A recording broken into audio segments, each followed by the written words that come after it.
প্রস্তুতি দিবেন, সাজাবেন। কত সুন্দর লাগছে সাজিয়েছেন। জশ্নে মিলাদুন নবী মানাচ্ছেন। আজ 24 ঘন্টা জশ্নে মিলাদ হয় না? বলুন, সারা বিশ্বের বুকে আজ জশ্নে মিলাদুন নবী মানানো হয়, জুলুস মানানো হয়, নবী দিবস মানানো হয়। এমন কোন দেশ নাই যে দেশে মানানো হয় না। অতএব প্রতিটা দেশই হয়। এই কে কদিন ইউটিউব ঘেটেছে, কে কদিন ফেসবুক ঘেটেছে, তাদের ফতোয়া শুনবে নাই। একটা আলিমের দিন, একটা ইমামের, একটা হাফিজে কোরআনের, একটা মুফতির কথা শুনবেন, আর তাদের কাছে উঠা বসা করবেন। এই ফতোয়া এখানে ওখানে নেবেন না।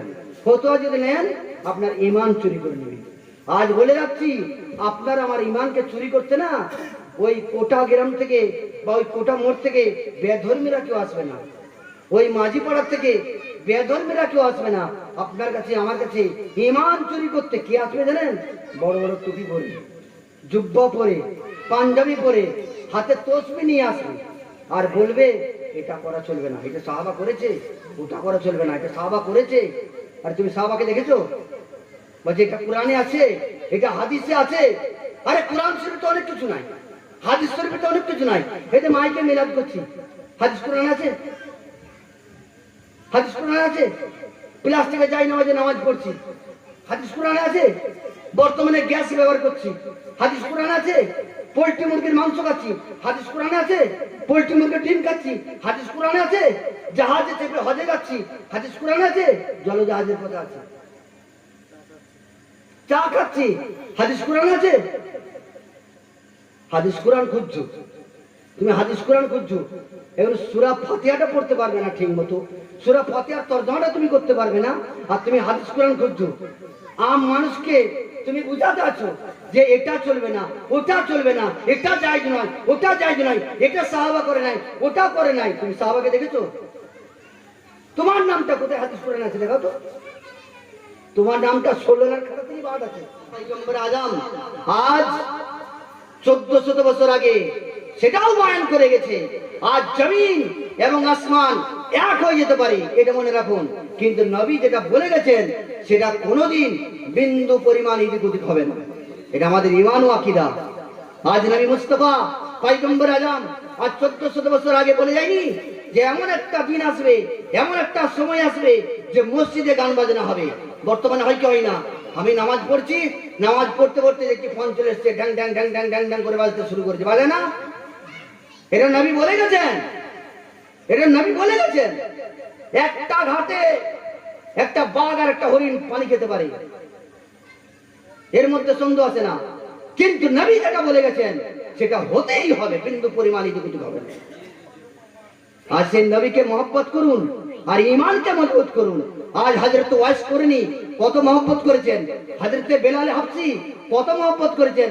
নবী মুস্তাফা পয়গম্বর আজম আজ পর্দা নেওয়ার পরে হযরত বেলাল পাগল হয়ে গেছিলেন, নবীর জন্য পাগল হয়ে গেছিলেন। হযরত ওয়াইস করনি নবী মুস্তাফা পয়গম্বর আজমের একটা দাঁত উহুদের যুদ্ধে শহীদ হয়েছিল, আর সেই শুনে হযরত ওয়াইস করনি একজন নবীর প্রেমিক ছিলেন। ওয়াইস করনি, হযরত ওয়াইস করনি রাদিয়াল্লাহু তাআলা আনহু নিজের দাঁতকে শহীদ করে দিয়েছিলেন। শুনেছেন, কানে শুনেছেন যে নবীর নাকি একটা দাঁত ওই যুদ্ধে শহীদ হয়ে গেছে, শহীদ হয়ে গেছে। হযরত ওয়াইস করনি রাদিয়াল্লাহু তাআলা আনহু কি করলেন? সঙ্গে সঙ্গে ওই নিয়ে একটা দাঁতকে তুলে ফেলে দিলেন। সাহাবে কেরাম জিজ্ঞেস করছেন, এই ওয়াইস করনি তুমি কি করলে? আমি কি করলাম? না, নবীর একটা দাঁত আজকে শহীদ হয়ে গেছে। আমি নবীকে ভালোবাসি, আমি নবীর সঙ্গে প্রেম করি, আমি নবীর সঙ্গে ভালোবাসি, নবীর সঙ্গে ভালোবাসা সেরকম আছে, মহব্বত করি, সেই জন্য নবীর জন্য, নবীর মহব্বতে আমি একটা দাঁত ফেলে দিয়েছি।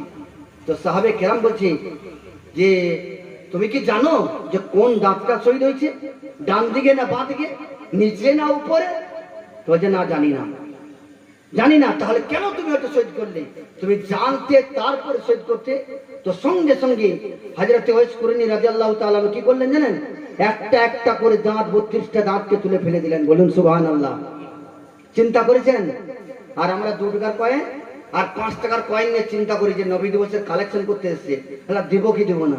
5 টাকাটা দিলে বেশি হয়ে যাচ্ছে, আর 2 টাকাটা দিলে মনে হচ্ছে লস হয়ে যাচ্ছে।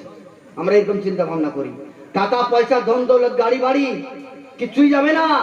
আজকের দিনে খরচা করুন, আজকের দিনে খিচুড়ি তৈরি করুন, আজকের দিনে বিরিয়ানি তৈরি করুন, সমস্তকে জায়গা আছে, গরিব মিসকিনকে খাওয়ান, বাচ্চাদেরকে দেন। আজকে আপনাদের এখানে অনুষ্ঠান সাজিয়েছেন, আলহামদুলিল্লাহ, কত ভালো লাগছে যে বাচ্চারা নাচ শরীফ পড়েছে, বাচ্চারা নাচ শরীফ পড়েছে, কোরআন তেলাওয়াত করেছে। কি বলছেন? এমন আমার আব্বা ভাইরা আছেন, যদি মাইকের কাছে দাঁড় করে দেওয়া হয়, সালামটা দিতে ভয় করবে, আসসালামু আলাইকুম হয়তো বলবে, মাইকের কাছে সবাই পারে না। কিন্তু একটা বাচ্চা মাইকের সামনে এসে নবীর প্রশংসা, নবীর নাথ পড়ছে। কি বলছেন? আল্লাহর হামদ পড়ছে, মন গাওয়াত পেশ করছে, কোরআন তেলাওয়াত করছে, কালমা শরীফ পড়ছে, দরুদ শরীফ পড়ছে, সালাম পড়ছে। এগুলো কি খারাপ? এগুলো কি খারাপ? তুমি এখানে বলছো না জায়েজ, সালাম পড়া যাবে না, দরুদ পড়া যাবে না। যাও মদিনার সরজমিনে, আমি নিজে স্বয়ং দেখেছি যে মদিনার সরজমিনে যখন মসজিদে নববী হয়ে ঢুকলে, যখন নবী রওজার কাছে গেলে, তখন সমস্ত দেশের মানুষ একই সঙ্গে ঢুকছে আর বলতে আছে, আসসালাতু আসসালামু আলাইকা ইয়া রাসূলুল্লাহ, আসসালাতু আসসালামু আলাইকা ইয়া হাবিবাল্লাহ, আসসালাতু আসসালামু আলাইকা ইয়া নবী আল্লাহ, আসসালাতু আসসালামু আলাইকা নূরাম মিন নূরিল্লাহ। বলুন সুবহানাল্লাহ। যাও বন্ধ করে দাও, তোমার যদি ক্ষমতা থেকে বন্ধ করে দাও। দেখছি আজ মদিনাকে আমরা কিভাবে চিনলাম। মদিনায় আমার চাচতো ভাই থাকে না, আমার শ্বশুর বাড়ি আছে। মদিনায় কে আছে? একমাত্র সারা বিশ্বের অন্তরে যদি মদিনা দিলটা একমাত্র নবীর মহব্বতে এসছে। বলুন সুবহানাল্লাহ। নবীর ওসিলায় এসছে। আর নিজের ছেলের বার্থডে মানাচ্ছি কেক কেটে, সেটা তুমি জায়েজ বললে, সেটা জায়েজ বলে তুমি হারাম কাজটা করলে। আর নবী দিবস করা যাবে না, ফাতিহা করা যাবে না, মিলাদ করা যাবে না, জালসা করা যাবে না, জুলুস করা যাবে না, ঝান্ডা লাগানো যাবে না। তুমি ফতোয়া মারছো ওই দুদিন ইউটিউব ঘেটে আর ফেসবুক ঘেটে। কটা ফলোয়ার আছে তোমার? তোমাকে তোমার ভিডিও কজন দেখে? হ্যাঁ, তুমি দুদিন ইউটিউব ঘাটলে বড় মুফতি হয়ে গেলে, দুদিন ফেসবুক ঘাটলে বড় মুফতি হয়ে গেলে, দুদিন মেসেঞ্জার ঘাটলে বড় মুফতি হয়ে গেলে। হ্যাঁ, আজ যদি এই 2000, 5000, 10,000, 20,000 টাকায় যদি আজ মৌলানা হয়ে যেত, আজ মুফতি হয়ে যেত, হাফিজ হয়ে যেত, তাহলে বড় বড় ইউনিভার্সিটি, বড় বড় কলেজ, বড় বড় মাদ্রাসা, বড় বড় মক্তব, বড় বড় আরো কিছু যে শিক্ষার জায়গাগুলো সব বন্ধ হয়ে যেত। নবী মুস্তাফা মদিনার সরজমিন থেকে 1400 বছর আগে বলে গেছেন যে যদি তোমাকে শিক্ষা অর্জনের জন্য চীন যেতে হয়, তাহলে তুমি চীনে যাও। বলেনি? আর তুমি দুদিন ইউটিউব ঘাটলে নবী দিবস করা যাবে না, ফেসবুক ঘাটলে জুলুস করা যাবে না, ফাতিহা করা যাবে না, জুলুস করা যাবে না, খিচড়ি করা যাবে না, বিরিয়ানি করা যাবে না।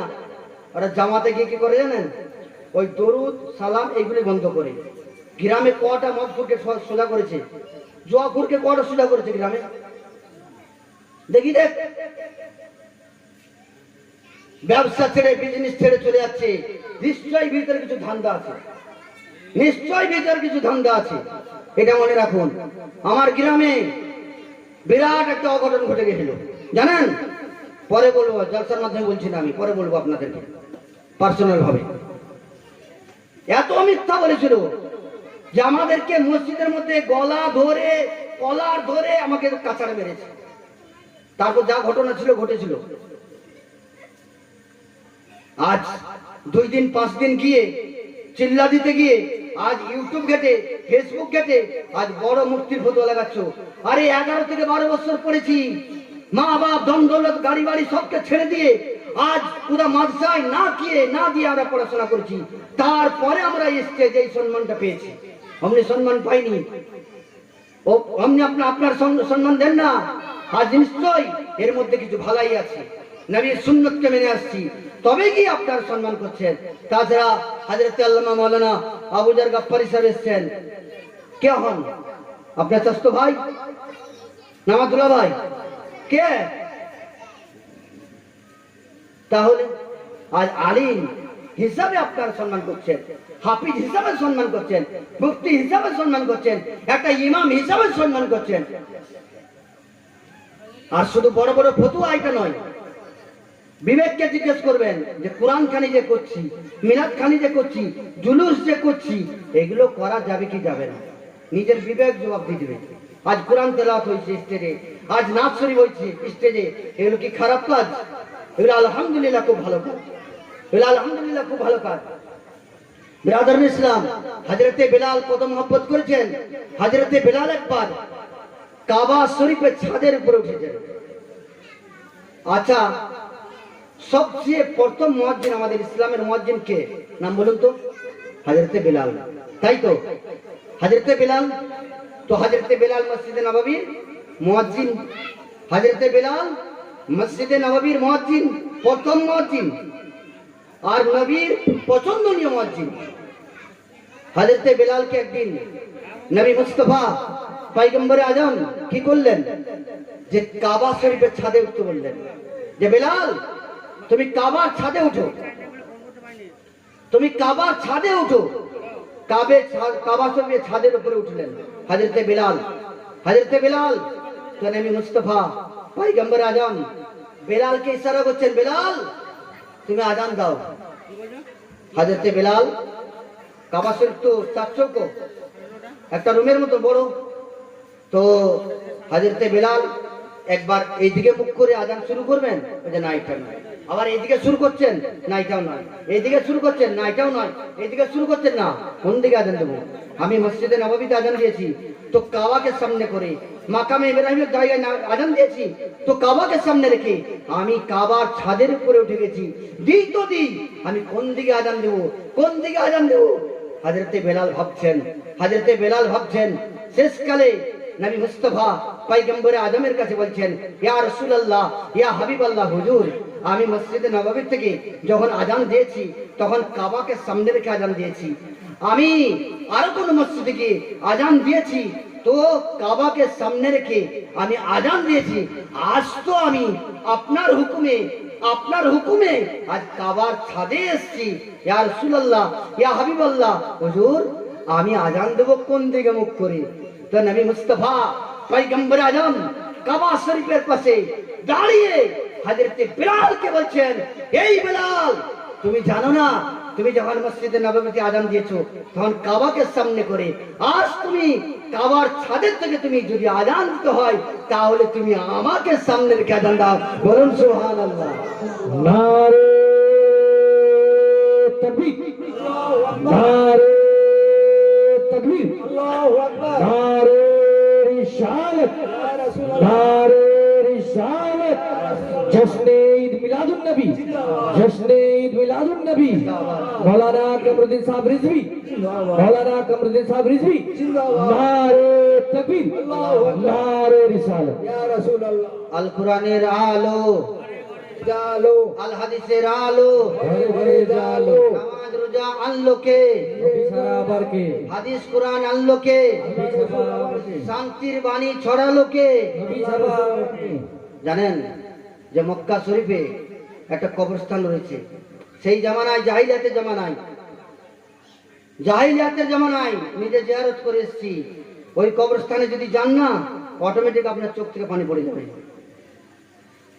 যখন জাহিলিয়াতের জামানা ছিল, ইসলাম সম্পর্কে যখন ছিল না কিছু, সেই জামানায় কাবা শরীফ থেকে 2-5 মিনিট হেঁটে যে কবরস্থান, সেই কবরস্থানে কাদের দাফন আছে জানেন? সে জাহিলিয়াতের জামানায় যার বাড়িতে মেয়ে ছেলে জন্মগ্রহণ করত তাকে জিন্দা দাফন করে দিত। হাজারো হাজারো আছে বড় কবরস্থান। অটোমেটিক আপনি যদি ওই কবরস্থানে যান, অটোমেটিক আপনার চোখ থেকে পানি পড়ে যাবে। এমন একটা কবরস্থান, এমন একটা কবরস্থানের একটা কিরকম সুনসান পারা লাগছে, যেন এখানে কে আছে। তারা হয়তো আব্বা আব্বা বলে ডাকছে, তারা হয়তো আম্মা আম্মা বলে ডাকছে, কিন্তু আমাদের সেই শোনার ক্ষমতাটা নেই। মক্কা শরীফে অনেক কবরস্থান আছে, তার মধ্যে ঐতিহাসিক কবরস্থান হচ্ছে জান্নাতুল মুআল্লা। আর মদিনা শরীফে যে কবরস্থান রয়েছে সেটা হচ্ছে জান্নাতুল বাকি কবরস্থান। অতএব মুসলমান, মক্কা মদিনা টাকা পয়সা তো অনেক জায়গায় খরচা করেন, আমরা অনেক জায়গায় গাড়ি বাড়ি ধন দৌলত অনেক খরচা করে দিই, অনেক সাজাই, কিন্তু মুসলমান একবার নিয়ত রাখুন, আপনার প্রতি যদি হজ ফরজ নাও হয়েছে, একবার নিয়ত রাখুন যে কমসে কম একবার মক্কা এবং মদিনা উমরার নিয়তে একবার জিয়ারত করে আসবো। এইটুকু নিয়ত রাখুন। দেখবেন আপনি কোন জায়গায় পৌঁছেছেন। সেখানকার বায়ান যতই করি শেষ হবে না, সেখানকার বায়ান যতই বলি শেষ হবে না। আর সেই মাটিতে যাওয়ার চারটেখানি ব্যাপার না, নিয়ত রাখুন আর নবীর প্রতি মহব্বত রাখুন। অবশ্যই একদিন না একদিন নবীর ওসিলা দিয়ে আল্লাহ রাব্বুল আলামিন দোয়াকে কবুল করবেন। কারণ নবীর ওসিলায় হযরত আদম আলাইহিস সালামের এবং মা হাওয়া রাদিয়াল্লাহু তাআলা আনহার আজ 350 বছর কান্না করেছিলেন। আজ শেষ নবীর ওসিলা দিয়ে দোয়া করেছিলেন, সেই জায়গা আমরা জিয়ারত করে এসেছি। একমাত্র আখিরি পয়গম্বরের ওসিলায় উনি দোয়া করেছিলেন বলে আজ দোয়া কবুল হয়েছিল, তাছাড়া দোয়া কবুল হয়নি। 350 বছর কান্না করেছিলেন, আর 350 বছর কান্না করেছিলেন। চিন্তা করেছেন, আজ শেষ নবীর ওসিলায় আজ একমাত্র দোয়া করেছেন, তারপরে দোয়া কবুল হয়েছে। অনেক জায়গা আছে, অনেক জায়গা আছে, সেগুলো জিয়ারত করবেন ইনশাআল্লাহ। একবার নিয়ত রাখুন, একবার যাবেন, দেখে আসবেন যে কোন জায়গায় এসেছি, যেন জান্নাতে এসেছি না কোন জায়গায় এসেছি। অটোমেটিক মনে হবে। দরুদ পাঠ করুন, আল্লাহুম্মা মৌলানা মুহাম্মদ আলে সাইয়্যিদিনা সফিয়ানা মৌলানা মুহাম্মদ সাল্লাল্লাহু তাআলা সাল্লাম। দেখুন, নবী দিবস এটা আজকে আপনারা 2-4 জনে তো করা যায়, কিন্তু আমার যেটা ভরসা, যেটা আশা আছে যে আপনারা সকলেই সহযোগিতা করেছেন, এখন পর্যন্ত বসে আছেন। কি বলছেন? আজ নবীকে মহব্বত করেন, আপনারা সুন্নি মুসলমান আহলে সুন্নাতুল জামাতের মানুষ, সেই হিসাবে আজ আপনারা নবী দিবসকে মানাচ্ছেন। সকালে জুলুস হয়েছে, যাক আলহামদুলিল্লাহ, জুলুস হয়েছে, কত ফাতিহা হয়েছে, নাজ শরীফ থেকে আরম্ভ করে এখন রাত্রি মোটামুটি 10টা পর্যন্ত প্রোগ্রাম। হযরত আল্লামা মাওলানা প্রধান বক্তা হিসাবে আজকে যিনি স্টেজে বেশ কিছুদিন পূর্বে আপনারা দাওয়াত করেছেন, যিনার নাম হযরত আল্লামা মাওলানা মুফতি আবুজার গাফফারি সাহেব, সুদূর পুরুলিয়া থেকে এসেছেন, সুদূর পুরুলিয়া থেকে এসেছেন। আজ উনিও খুব নসিহতমূলক দামি দামি কথা বলবেন হাদিস ও কোরআনের রোশনীতে। ইনশাআল্লাহ আমরা শুনবো আর আমরা আমল করার চেষ্টা করব। কি বলছেন? আর সকলকে বলছি, আমার আব্বা ভাইরা, আপনারা অবশ্যই আমাকে চিনেন, জানেন, আমার মা বোনেরা আপনারাও চিনেন। আমি সকলকে বলছি যে নামাজ কেউ ছাড়বেন না। আমি কি বলি জানেন? যে আপনি যদি একটা মাস্টার, আপনি যদি একটা ডাক্তার, আপনি যদি একটা প্রফেসর, আপনি যদি একটা হাকিম, উকিল, কেউ, তো লাখ লাখ শুকরিয়া আদায় করুন যে আল্লাহ রাব্বুল আলামিন এই ওসিলাতে আমাকে ধন দৌলত দিয়েছে, আমি গাড়ি বাড়ি তৈরি করতে পেরেছি। কিন্তু নামাজকে বাদ দিয়ে নয়, রমজান মাসে রোজাকে বাদ দিয়ে নয়। আমি চাকরি করি, মাস্টার, আমি ডাক্তার, আমি প্রফেসর, আমি হাকিম, আমি উকিল, আমি জজ, সেজন্য আমাকে নামাজ পড়তে হবে না। কি আমি বড় বিজনেসম্যান, আমি চাষিবাসী মানুষ বড়, আমাকে নামাজ পড়তে হবে না। না, আপনি সারাদিন মাঠে আছেন, সারাদিন কোনো বিজনেসে আছেন, এসার ওয়াক্তে যখন আসছেন, এক ওয়াক্ত হলো আপনারা মসজিদে আসুন, এক ওয়াক্ত হলো আপনারা মসজিদে আসুন, আর মসজিদে এসে এক ওয়াক্তটাই আপনি আদায় করুন। আল্লাহ রাব্বুল আলামিন দেখবেন ওই ওসিলাতে, কারণ আল্লাহ রাব্বুল আলামিন দেখছেন যে আমার বান্দা আজ বলরামপুরের সরজমিন থেকে আজ কোথায় বর্ধমান, কোথায় দুর্গাপুর, কোথায় আসানসোল, আরো কোথাও গিয়ে আজ দুটো পয়সার জন্য, সংসারের জন্য, টাকা পয়সার জন্য আজ ছুটে গিয়েছে, একদম ভোর ভোর বেরিয়ে গেছে, আবার সন্ধ্যায় এসছে, আজ মাথার ঘাম পায়ে ফেলে এসছে। আমার বান্দা দেখতে পাচ্ছে, আল্লাহ রাব্বুল আলামিন দেখছেন যে আমার বান্দা কোথায় গিয়েছে, কোথায় গিয়েছে। সন্ধ্যা রাত্রিতে এসে আসার পরে আজ আপনি আজ পরিষ্কার পরিচ্ছন্ন হলেন, পরিষ্কার পরিচ্ছন্ন হওয়ার পরে একটা জামা পরলেন, আসার পরে মসজিদে আসলেন, মসজিদে আসার পরে ওই অন্ধকার রাত্রিতে সেজদায় পড়ে একবার যদি কান্না করতে করতে একবার যদি একটা সেজদা করে দেন, আল্লাহ রাব্বুল আলামিন দেখছেন যে যাও বান্দা, আমি দেখলাম তুমি সারাদিনে কি করলে, আমি তোমার এক ওয়াক্তের হাজিরিটা 5 ওয়াক্ত বলে কবুল করলাম। বলুন সুবহানাল্লাহ। আজ আমি বড় বিজনেস করতে গিয়ে আজ আমি কি করি? নামাজ ছেড়ে দিই। আর চাষ করতে গিয়ে নামাজ ছেড়ে দিই। আমার গ্রামের একটা লোককে জিজ্ঞেস করছি, কাজা রোজা রেখেছেন? বলে, না রাখি নাই। কেন গো? কেন? আচ্ছা, চাষে নামবো না, চাষে নামবো। দিয়ে চাষে এমন নামা নেমেছে, রোজার শেষ দিকে আবার দেখা হয়েছে। আচ্ছা দাদা, চাষ কি হয়ে গেছে?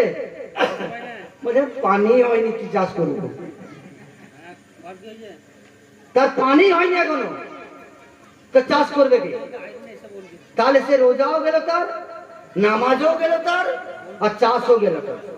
এরকম না করে আপনি এক ওয়াক্ত হলো কি করবেন? আপনি এক ওয়াক্ত হলো আপনি মসজিদে হাজিরি দেন। অবশ্য ওই হাজিরিটাই আল্লাহ রাব্বুল আলামিন কবুল করবেন।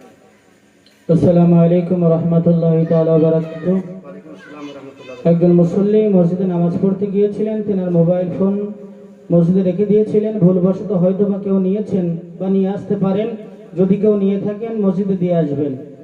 একজনের ফোন মসজিদ থেকে হারিয়ে গেছে, যদি কেউ পেয়ে থাকেন দিয়ে দেবেন।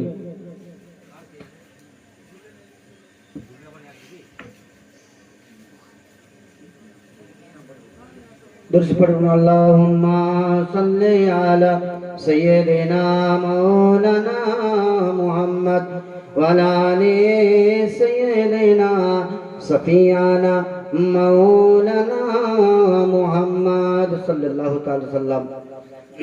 চাচা ভাইরা, আপনারা সকলে বসে যান। প্রধান বক্তা কিছুক্ষণের মধ্যে আসবেন। আপনার চুপচাপ বসেন। এক থেকে 1.5 ঘন্টা ওনার বক্তব্য হবে, সারা রাত হবে না। এটা ভাববে না যে সারা রাত হবে। আমি এসছি কেবল আপনাদের সাথে সাক্ষাতের জন্য। বিশেষ করে যখন রিপন ফোন করলো যে বলুন চলো, আলহামদুলিল্লাহ শ্রীরামপুর আজকে প্রোগ্রাম হচ্ছে, শ্রীরামপুরও প্রোগ্রাম আছে, বুঝতে পারলেন? তো ওখানে তো যাবো না, এখানে এসছি আলহামদুলিল্লাহ, এটাই যথেষ্ট। তো যখন রিপন আমাকে ফোন করে বললো কয়েকদিন পূর্বে যে নবী দিবসের দিন আমাদের গ্রামে আসতে হবে, আবু জার গাফফারি সাহেব আসছেন, মুফতি সাহেব, তো আপনি আসেন। বললাম ঠিক আছে, আলহামদুলিল্লাহ আসবেন। তো সেই হিসাবে এসছি। দেখুন, মুফতি সাহেব কিছুক্ষণের মধ্যে স্টেজে আসবেন, নসিহতমূলক কথা শুনবেন। আপনারা অবশ্যই, আমরা শুনবো সকলেই, আর আমল করার চেষ্টা করবেন। আর কে কোথায় কি করছে এই গুজবে কান না দিয়ে নিজের বিবেককে জিজ্ঞেস করবেন, আমি কি করছি। বুঝতে পারলেন? নিজের বিবেককে জিজ্ঞেস করবেন, ইমামকে জিজ্ঞেস করবেন, আলিম উলামার সঙ্গে সম্পর্ক রাখবেন। আলিম উলামার সঙ্গে সম্পর্ক রাখবেন, ইনশাআল্লাহ দেখবেন আপনার মধ্যে আমার মধ্যে অনেক পরিবর্তন আসবে। আর যদি না এটা করা চলবে না, ওই শুনেই যদি আপনি ঘরে বসে গেলেন না, আপনার ওই চাষও গেল, আর রমজান মাসে রোজাও গেল, আর নামাজও গেল, কিছুই পাবেন না। অতএব নবীকে মহব্বতের নাম হচ্ছে ঈমান। নবীকে মহব্বতের নাম হচ্ছে ঈমান। আর ওই মহব্বতের মধ্যে একটুকু বিন্দু পরিমাণ যদি সন্দেহ ঢুকে যায়, কমতি চলে আসে, কমে যায়, তাহলে আপনার ঈমান বেকার হয়ে যাবে, আপনার ঈমানটাই চলে যাবে। আর ঈমান চলে গেলে আপনার নামাজ, রোজা, হজ, যাকাত, তাসবিহ, তাহলিল কিচ্ছুই কাজে লাগবে না, কিচ্ছুই কাজে লাগবে না। আমার গাছ নাই, আর আমি গাছ আসমান দিকে তাকিয়েছি, আমার আম গাছে আম ধরবে, আমার গাছই তো নাই। আপনার ঈমান নাই, তা আপনার নামাজ রোজার কি সব পাবেন? আপনি রোজার কি সব পাবেন? নামাজের কি সব পাবেন? তাসবিহ তাহলিল কি সব পাবেন? কোরআন তেলাওয়াত কি সব পাবেন? কিচ্ছু পাবেন না, কিচ্ছু পাবেন না। অতএব নবীকে মহব্বত করবেন, আর মহব্বতের নাম হচ্ছে ঈমান। আর ওই ঈমানের মধ্যে, ওই মহব্বতের মধ্যে একদম বিন্দু পরিমাণ কমতি রাখবেন না। যত পারবেন মহব্বত করবেন। একটু আগে বললাম না, হাজিরাত ওয়াইজ করে নি, এক এক করে সমস্ত দাঁত শহীদ করে দিয়েছেন শুধু নবীর মহব্বতে। হাজরতে বেলাল পাগল হয়ে গেছেন। জানেন যে হাজরতে বেলাল পাগল এমন যে নবী মুস্তাফা, যে পয়গম্বর আজম যে রাস্তা দিয়ে হাঁটতেন, যেদিকে চলে যেতেন, হাজরতে বেলাল সে রাস্তা দিকে গেলে ওই পাথরগুলোকে ধরতেন আর চুম্বন করতেন, চুম্বন করতেন। তো আরো সবাই জিজ্ঞাসা করতেন, এই বেলাল, তোমার কি মাথা খারাপ হয়ে গেছে? তোমার মাথা কি গন্ডগোল হয়ে গেছে? তুমি কি করছো? তো হাজরতে বেলাল জবাব দিচ্ছেন, হাজরতে বেলাল জবাব দিচ্ছেন যে শোনো, এই রাস্তায় নবী মুস্তাফা পয়গম্বর আজম গিয়েছেন, কোন পাথরের সঙ্গে নবীর টাচ হয়ে গেছে, টাচ তো টাচ, কমসে কম নবী পাথরকে দেখেছে আর পাথর নবীকে দেখেছে, সেই মহব্বতে আমি সেই পাথরকে চুম্বন করছি। বলুন সুবহানাল্লাহ। মহব্বত দেখছেন, মহব্বত দেখছেন। আর আজ আমরা ওই 2 টাকার কয়েন আর 5 টাকার কয়েন নিয়ে চিন্তা করি যে নবী দিবসে খরচা কোনটা করলে ভালো হয়। 2 টাকাটা করলে মনে হচ্ছে লোকে কি বলবে, আর 5 টাকাটা করলে মনে হচ্ছে লস হয়ে যাবে, তাই ভাবি। আরে খরচা যদি করতে হয় নবী দিবসে করবেন, নবী দিবসে করবেন, হাজার হাজার টাকা করে দিবেন, এই জুলুসে দিবেন, এই জলসায় দিবেন, মিলাদে দিবেন, সিন্নিতে দিবেন, সাজাবেন। কত সুন্দর লাগছে সাজিয়েছেন। জশ্নে মিলাদুন নবী মানাচ্ছেন। আজ 24 ঘন্টা জশ্নে মিলাদ হয় না? বলুন, সারা বিশ্বের বুকে আজ জশ্নে মিলাদুন নবী মানানো হয়, জুলুস মানানো হয়, নবী দিবস মানানো হয়। এমন কোন দেশ নাই যে যে দেশে মানানো হয় না। অতএব প্রতিটা দেশই হয়। এই কে কদিন ইউটিউব ঘেটেছে, কে কদিন ফেসবুক ঘেটেছে, তাদের ফতোয়া শুনবে নাই। একটা আলিমের দিন, একটা ইমামের, একটা হাফিজে কোরআনের, একটা মুফতির কথা শুনবেন আর তাদের কাছে উঠা বসা করবেন। এই ফতোয়া এখানে ওখানে নেবেন না। ফতোয়া যদি নেন আপনার ইমান চুরি করে নেবেন। আজ বলে রাখছি, আপনার আমার ইমানকে চুরি করতে না ওই কোটা গ্রাম থেকে বা ওই কোটা মোড় থেকে বেধর্মীরা কেউ আসবে না, ওই মাঝি পাড়ার থেকে বেধর্মীরা কেউ আসবে না। আপনার কাছে আমার কাছে ইমান চুরি করতে কে আসবে জানেন? বড় বড় টুপি পরে, জুব্বা পরে, পাঞ্জাবি পরে, হাতে তসবি নিয়ে আসবে আর বলবে এটা করা চলবে না, এটা সাহাবা করেছে, ওটা করা চলবে না, এটা সাহাবা করেছে। আর তুমি সাহাবাকে দেখেছো? বলছে এটা কোরআনে আছে, এটা হাদিসে আছে। আরে কোরআন শরীফে তো অনেক কিছু নাই, হাদিস শরীফে তো অনেক কিছু নাই। এই যে মাইকে মিলাদ করছি, হাদিস কোরআন আছে? হাদিস কোরআনে আছে? প্লাস্টিকে যাই নামাজে নামাজ পড়ছি, হাদিস কোরআনে আছে? বর্তমানে গ্যাস ব্যবহার করছি, হাদিস কোরআনে আছে? পোল্ট্রি মুরগির মাংস খাচ্ছি, হাদিস কোরআনে আছে? পোল্ট্রি মুরগির ডিম খাচ্ছি, হাদিস কোরআনে আছে? জাহাজে চেপে হজে যাচ্ছি, হাদিস কোরআনে আছে? জলজাহাজের পথে আছে। চা খাচ্ছি, হাদিস কোরআন আছে? হাদিস কোরআন খুঁজছো তুমি, হাদিস কোরআন খুঁজছো। এবার সূরা ফাতিহাটা পড়তে পারবে না ঠিক মতো, সূরা ফাতিহার তরজমাটা তুমি করতে পারবে না, আর তুমি হাদিস কোরআন খুঁজছো। আম মানুষকে তুমি বুঝাতে আছো যে এটা চলবে না, ওটা চলবে না, এটা জায়েজ নয়, ওটা জায়েজ নয়, এটা সাহাবা করে নাই, ওটা করে নাই। তুমি সাহাবাকে দেখেছো? তোমার নামটা কোথায় হাদিস কোরআন আছে দেখাও তো। তোমার নামটা 16 খাতা থেকে বাদ আছে, হ্যাঁ, সমাজের খাতা থেকে তোমার নামটা বাদ আছে, আর তুমি হাদিস কোরআন খুঁজছো।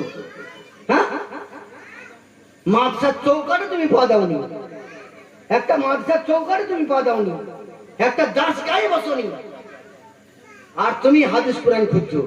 ওই ইউটিউব ঘেটে, ফেসবুক ঘেটে যদি মাওলানা মুফতি হাফিজ কোরআন হয়ে যেত না, তাহলে বড় বড় ইউনিভার্সিটি, বড় বড় কলেজ, বড় বড় বিশ্ববিদ্যালয়, বড় বড় মাদ্রাসা, বড় বড় মক্তব, আমার মক্তবে বর্তমানে 72 জন ছেলে মেয়ে পড়ে, 72 জন, তার মধ্যে কম করে 35 জন ছেলে মেয়ে কোরআন শরীফ পড়ে। জামিয়া আজহার মিশরে কত বড় বিশ্ববিদ্যালয় আছে? জামিয়া আজহার, যেখানে 40,000-এর ঊর্ধ্বে শিক্ষক, 40,000-এর চেয়েও বেশি শিক্ষক আছে। এবার আপনি হিসাব করলেন ছাত্র কত হতে পারে। আর তুমি দুদিন একটা 2,500 টাকার একটা মোবাইল কিনে নিছো, আর দুদিন ঘেটে দেখে নিছো এটা চলবে না, ওটা চলবে না, এটা জায়েজ না, ওটা জায়েজ না। যে নবী দিবস বন্ধ করতে এসছো, দরুদ ও সালাম বন্ধ করতে এসছো, ফাতিহা বন্ধ করতে এসছো, নাকি মিলাদ বন্ধ করতে এসছো? তুমি বন্ধ করার যদি হয় তাহলে যারা মদ খাচ্ছে তাদেরকে বন্ধ করো, যারা জুয়া খেলছে সেইগুলো বন্ধ করো, যে বাম্মাকে ভাত দেয় না সেই দিকে তুমি নজর রাখো, ভরি ভরি মিথ্যা বলছে তাদেরকে তুমি দেখা যাও।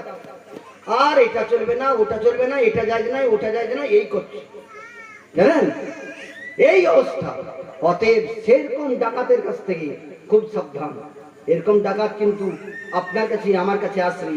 একটু আগে বললাম যে নবী মুস্তাফা পয়গম্বর আজম 1400 বছর আগে বলে গেছেন যে যেদিন কিয়ামত হবে, কিয়ামতের আগে পর্যন্ত 73টা লাইন হবে, 73টা ফিরকা, 73টা ফিরকা হবে। তার মধ্যে থেকে একটা ফিরকা জান্নাতে যাবে আর 72টা ফিরকা জাহান্নামে যাবে। এটা ভাবেন না যে 40 জন চিল্লাই গেছে, 40,000 জন চিল্লাই গেছে, এটা ভাবেন না। 72 জন, 72টা ফিরকা আজ জাহান্নামে যাবে, তার মধ্যে থেকে একটা, 73টার মধ্যে একটা জান্নাতে যাবে। যার ঈমান থাকবে, নবীর প্রতি মহব্বত থাকবে, সেই একমাত্র জান্নাতে যাবে। আর নবী দিবস, এই জুলুস কি বলছেন, স্বয়ং আল্লাহর ফেরেশতারা আজ মা আমিনার বাড়িতে গিয়ে আজ জুলুস মানিয়েছে, দলে দলে গিয়ে। আজ তুমি দরুদ ও সালাম বন্ধ করে তুমি কি করবে?